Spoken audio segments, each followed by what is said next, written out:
మరి ఈ రోజున దాదాపు రాయదుర్గం మండలం పరిధిలో అయితేనేమి మరి తాలూకా వ్యాప్తంగా ఎక్కడైతే మొన్నటి వర్షానికి మరి టమోటా కావచ్చు, మిరప కావచ్చు, మొక్కజొన్న కావచ్చు, పత్తి కావచ్చు, పూర్తిగా ఇవాళ ప్రజలు మరి వర్షం రావడంతో మరి పత్తి మరి పీక్కునే టైంలో పూర్తిగా వర్షం కురవడంతో అది పూర్తిగా నల్లబడి మరి ఎక్కడ కూడా ఇవాళ అధిక రేట్లకు పోకుండా పూర్తిగా పెట్టిన పెట్టుబడి కూడా రాకుండా మరి అమ్ముకున్నటువంటి పరిస్థితులు రైతులకు ఉంది.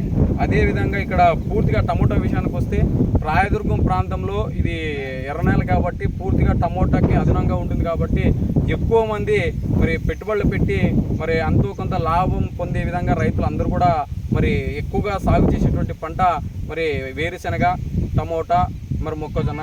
కానీ అందులో ఎక్కువగా అంటే టమోటా ఉంది ఈ సంవత్సరం అయితే. కానీ ఇప్పటి వరకు మొన్నటి వరకు రేట్లు ఉన్నాయి, ఇప్పుడు కూడా రేట్లు ఉన్నాయి. కానీ వర్షం వచ్చేటప్పటికి పూర్తిగా ఎట్లుందంటే రైతుల పరిస్థితి మరి కేవలం ఈ రైతు వచ్చేసి కేవలము ఒక్కసారి విడత మాత్రమే పీకాడు. అది కూడా 100 బాక్సులు పైగా అయినాయి.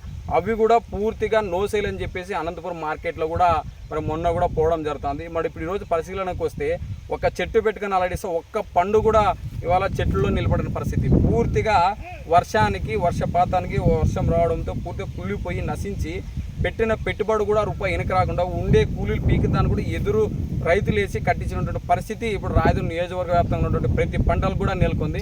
మొన్నటి కూడా మరి లక్ష్మణకి ఎవరైతే ఏడీఏ ఉన్నారో సార్ గారు కూడా ఒక ప్రకటన విడుదల చేశారు. కేవలం 166 ఎకరాలు మాత్రమే నష్టపోయారని చెప్పినారు.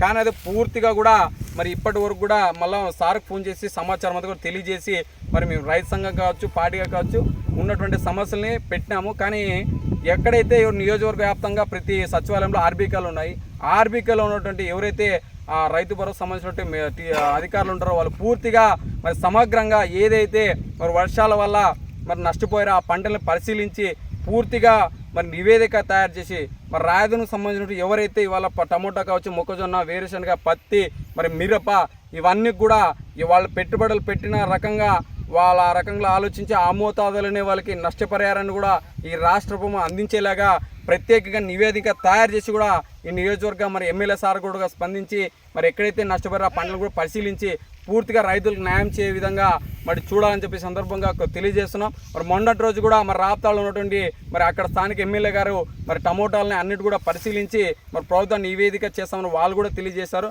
మరి నియోజకవర్గ వ్యాప్తంగా కూడా పూర్తిగా అధికారులు అయితేనేమి మరి రాజకీయ పార్టీల నాయకులు అయితే ప్రస్తుత రాష్ట్ర ప్రభుత్వం అధికారులు అయితే అందరూ కూడా స్పందించి రైతులకి మంచి చేసే ఉద్దేశంతోనే మరి ముందుకెళ్లాలని చెప్పేసి వీళ్ళకి నష్టపరిహారము అందేంత వరకు కూడా ఈ సిపిఐ అదేవిధంగా ఏపీ రైతు సంఘ ఆధ్వర్యంలో పూర్తిగా ముందుకెళ్తామని చెప్పేసి ఈ సందర్భంగా తెలియజేస్తున్నాం.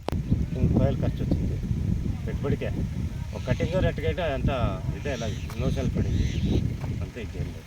అన్నట్టుపూర్కి ఎన్ని బాక్సులు వేసుకోపోయి 200-300 పోయింటాయి, నోషాలు పడింది. మన ఎంత డబ్బు వచ్చింది అన్నట్టుపూర్లో? రాలేదు. హోల్సేల్ నాకు హోల్సేల్ పెట్టి రూపాయి రావు, పంటలు కూడా ఏం రూపాయి కూడా గింటలు అది పోతుంది. చూద్దాం పెద్దయ్య, మేమంతా ప్రభుత్వానికి ఇస్తాము. మరి ఏం న్యాయం చేస్తుంది అనేది అది ప్రభుత్వం డిసైడ్ చేయాలా. ఖచ్చితంగా అయితే మీకోసం న్యాయం చేసేందుకు పోరాటం చేస్తాము.